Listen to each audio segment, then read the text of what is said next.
হযরত উকবা ইবনে আমির রাদিয়াল্লাহু তাআলা থেকে বর্ণিত, তিনি বলেন, একদিন সন্ধ্যাবেলায় আমি রাসূলুল্লাহ সাল্লাল্লাহু আলাইহি ওয়াসাল্লামের কাছে গিয়ে দেখলাম তিনি তার সাহাবায়ে কেরামদেরকে নিয়ে বয়ান করছেন।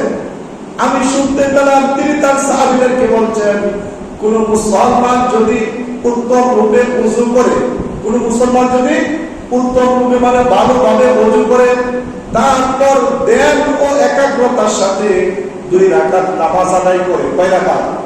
প্রথম বলা হচ্ছে উত্তম রূপে ভালোভাবে ওযু করে, ওযু করার পর ধ্যান ও একাগ্রতার সাথে 2 রাকাত নফল নামাজ আদায় করে, আল্লাহ রাসূল বলেন তার জন্য জান্নাত ওয়াজিব হয়ে যায়। সুবহানাল্লাহ।